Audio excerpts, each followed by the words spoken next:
আমার সঙ্গে আইনজীবী নীলাদ্রি ভট্টাচার্য যোগ দিয়েছেন।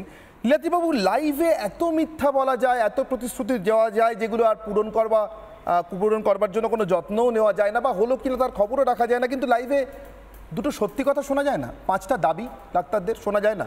ওরা তো 5টা দাবির বাইরে কিছু বলবেন না বলেছেন। কোথায় সমস্যা হলো বলুন? আমার যেটা মনে হয় যে ইস্যুটাকে একটু অন্যভাবে ঘোরানো হচ্ছে। কারণ কোয়েশ্চেনটা হলো যে লাইভ স্ট্রিমিংটা বেশি দরকার না এই যে স্টেলমেটটা হয়ে রয়েছে এইটাকে শেষ করা দরকার। আমার তো মনে হয় যে মানে if you see the larger interest of the people, তার জন্য এই স্টেলমেটটা দুপক্ষ যদি বসে সেটা লাইভ হোক কি না হোক করে যদি মিটিয়ে নেওয়া যায়, that is much more better for the state of West Bengal. একদম ঠিক নীলাদ্রিবাবু। নীলাদ্রিবাবু ঠিক এখানে আমার একটা কথা, এই যে পোস্ট পোল ভায়োলেন্স যে শব্দটার সঙ্গে আমি থ্যাঙ্কস টু বিজেপি বলছি একটা অন্য কারণে, প্লিজ প্রিয় দর্শক বন্ধু আমাকে ভাববেন না যে আমি বিজেপি একমাত্র পোস্ট পোল ভায়োলেন্সের শিকার হয়েছে বা তার প্রতিবাদ করেছে কথাটা বলছি, তা নয়, অন্য কারণে বললাম।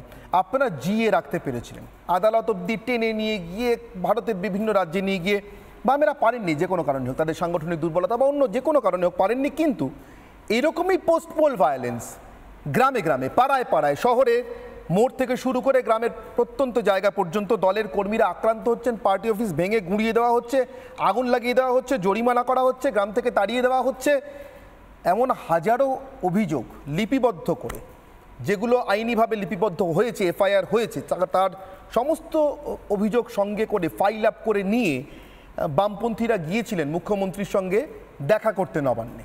বামফ্রন্টের প্রবীণ চেয়ারম্যান বিমান বসু, যিনি ফ্রিতে কারোর কাছ থেকে কোনোদিন একটা লজেন্স খেয়েছেন বলেও তার অতি বড় শত্রু কোনোদিন অপবাদ দিতে পারবে না, সেই বিমান বসু এই মিটিংটা সেরে বেরিয়ে আসার পর সব থেকে বেশি করে আলোচনা হয়েছিল ওরা ফিশ ফ্রাই খেয়েছেন কি খাননি। আমার ধারণা নীলাদ্রিবাবু, জুনিয়র ডাক্তাররা তো তারাও তো মানুষ, এই সমাজেই বড় হয়েছেন, বড় হতে হতে দেখেছেন, ওরা বোধহয় থেকে বা দেখে কোনো একটাভাবে শিখেছেন, না হলে লাইভ স্ট্রিমিং চাইবেন কেন বলুন তো? সমস্যার সমাধানটা যেখানে আসল কথা। বামপন্থী কর্মীরা কিন্তু কেউ বাড়ি ফিরেছেন বলে আমার কাছে খবর নেই, যাদের ফাইল নিয়ে বিমানবাবুরা গিয়েছিলেন, কিন্তু বিমানবাবু ফিশ ফ্রাই খেয়েছেন কিনা বা বিমানবাবুরা ফিশ ফ্রাই খেয়েছিলেন কিনা সেদিন, সেটা নিয়ে আজও আলোচনা হয় নীলাদ্রিবাবু। Anirban, you are trivialising the issue. এখন আমাদের এখন যে পরিস্থিতিটা হয়েছে সেইটা, এই জটটাকে ভাঙাটা খুব দরকার, যার জন্য দুপক্ষই বোথ পার্টিজ, আমি বলছি, একটা উদ্যোগ দেখিয়েছে জিনিসটাকে শেষ করার জন্য। এবার মিনিটস অফ মিটিং তো হচ্ছে, দেখুন মিনিটস অফ মিটিং করতে গেলে রিয়েল টাইম ট্রান্সক্রিপশন করতে হবে, তো হোক না। দুই পক্ষের মধ্যে যদি ওরা দুজনে বসে যদি একটা ডিসিশন নিতে পারে বা এই স্টেলমেট পজিশনটাকে ভাঙতে পারে, এটা তো আমাদের স্টেটের জন্যই ভালো।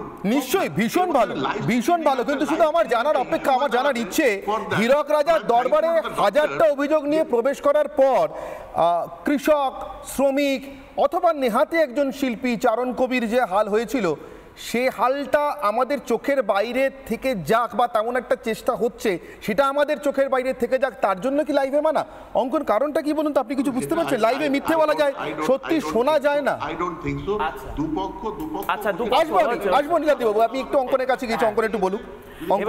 প্রথম কথা, আচ্ছা নীলাদ্রিবাবু আমাকে বলতে বলেছে, আমার কথা বলতে বলেছে। প্রথম কথা হচ্ছে, দেখুন স্বাগতা লক্ষ্মী দেবী থেকে শুরু করে চিকিৎসকরা তো মানে আমাদের শরীরের যখন আমরা অসুস্থ হয়ে পড়ি সেগুলোকে ওনারা পরীক্ষা করে বুঝতে পারেন যে কি হয়েছে না হয়েছে। তো এনারা তো চিকিৎসক, এরা এখন বুঝতে পেরেছেন যে এই রাজ্যের প্রশাসনের মাল্টি অর্গান ফেলিয়ার হয়েছে। শিক্ষা থেকে খাদ্য থেকে দেখেছি যে দুটো বিষয় নিয়ে ওনারা ডিল করছেন, স্বাস্থ্য এবং পুলিশ, ওনারা বুঝতে পেরেছেন যে সরকারটার এই দুটো জায়গায় অসুখ ধরা পড়েছে। এবার অসুখ ধরা পড়ার পর চিকিৎসকরা যেমন আমাদেরকে পরামর্শ দেন যে এই যে দেখুন মাল্টি অর্গান ফেলিয়ার, এখানে আপনার হয়তো অপারেশন করে অ্যাপেন্ডিক্সটা বাদ দিতে হবে, বা এইগুলোকে আপনাকে ফলো করতে হবে, ডায়েট চার্ট মেনটেন করতে হবে, বা এই ওষুধ খেতে হবে। তো চিকিৎসকরা তো একদম সাধারণ কিছু কথা বলেছেন, যে 5টা দাবির কথা বলেছেন সেই 5টা দাবি তো প্রশাসনিক প্রধান হিসেবে, স্বাস্থ্যমন্ত্রী হিসেবে, পুলিশ মন্ত্রী হিসেবে এবং রাজ্যের মাননীয় মুখ্যমন্ত্রী হিসেবে মমতা বন্দ্যোপাধ্যায়ের ইস্যুটাকে রিজলভ করার 5 মিনিটের সময় ছিল। কি এনারা দাবি করেছেন? চিকিৎসকরা যে 5 দফা দাবি করেছেন, মুখ্যমন্ত্রী কিসের দরকার পড়েছে তা নিয়ে এ পক্ষ, দুপক্ষ, 3 পক্ষ লাইভ, বিনা লাইভ ইত্যাদি বৈঠক করতে?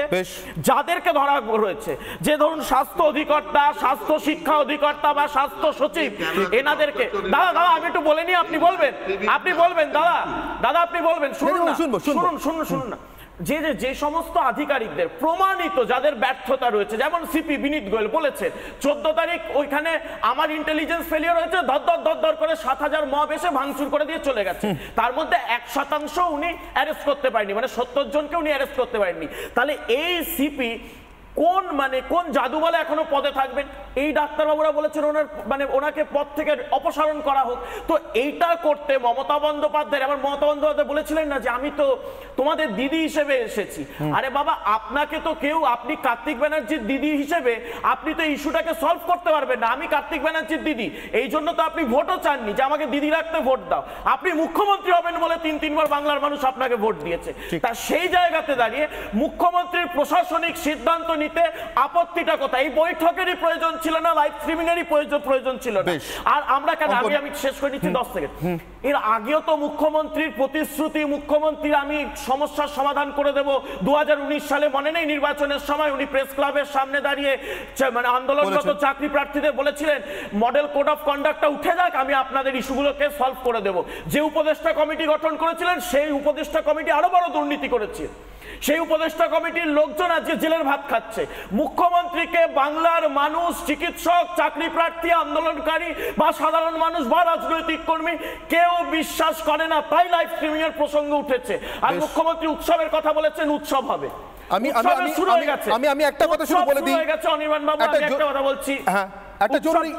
আমি একটা জরুরি ইনফো অঙ্কন দিয়ে রাখি। স্বাগতা লক্ষ্মীও বসে আছেন। স্বাগতা লক্ষ্মী, আপনি আপনার সঙ্গীদের, আপনার সাথীদের জানাতে পারেন যে আপনাদের সঙ্গে করে নিয়ে যাওয়া 2জন স্টেনোগ্রাফার, তাদের মিটিংয়ে ঢোকার অনুমতি অন্তত মিলেছে। আপাতত লাইভে কাগজে লিখতে কোনো সমস্যা নেই, মানে লাইভে কাগজে লিপিবদ্ধ রাখতে এ রাজ্যের সরকারের কোনো অসুবিধা নেই। যদি আপনাদের পক্ষ থেকে 2জন স্টেনোগ্রাফার যান, তারা ঢোকার পারমিশন পেয়েছেন, তারা ঢোকার পারমিশন পেয়েছেন। আমি আসবো তার আগে দেবাশিস বাবুর কাছে। দেবাশিস বাবু প্লিজ, একদম এক লাইন। আর উৎসব শুরু হয়ে গেছে নীলাদ্রি বাবু, চিন্তা করবেন না। ষষ্ঠীর বোধন ওসি দিয়ে শুরু হয়ে গেছে, টালা থানার ওসি। কলা বউয়ের স্নান হবে আপনার ডিসি দিয়ে, তারপরে কিন্তু সিপি দিয়ে আমরা অষ্টমীর অঞ্জলি দেব, আর নবমীর সন্ধি পুজোয় আমরা পিসি অবধি পৌঁছে যাব, চিন্তা করবেন না। বৈঠকে স্টেনোগ্রাফার থাকছেন, চিকিৎসকদের স্টেনোগ্রাফার থাকছেন, 2জন স্টেনোগ্রাফারকে ভিতরে যাওয়ার অনুমতি দেওয়া হয়েছে, আমরা যা খবর পাচ্ছি সূত্র মারফত। তার কারণ আপনাদেরকে আবার জানিয়ে রাখি, যা দেখছেন তার ওপারে ক্যামেরা যাওয়া আপাতত নিষেধ। লাইভের ক্ষমতা সীমিত, লাইভ অনেক কিছুই করা যাচ্ছে না আপাতত। দেবাশিস বাবু।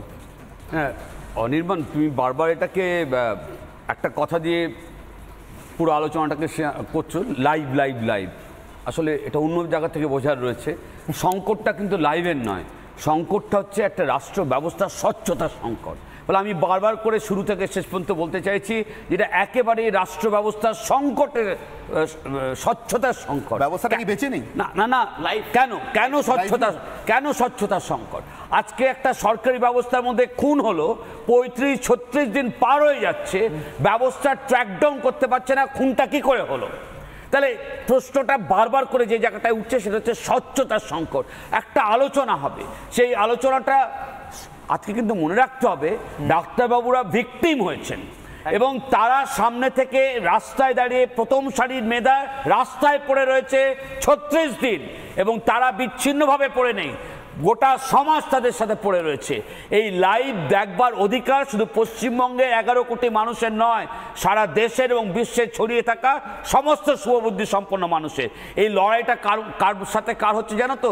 এই রাজ্যের অশুভ শক্তি এর সাথে রাজ্যের শুভ শক্তির লড়াই হচ্ছে, আর তাকে আড়াল করবার জন্য এই লাইভ অপারেশনটাকে গ্যাগ করা হচ্ছে।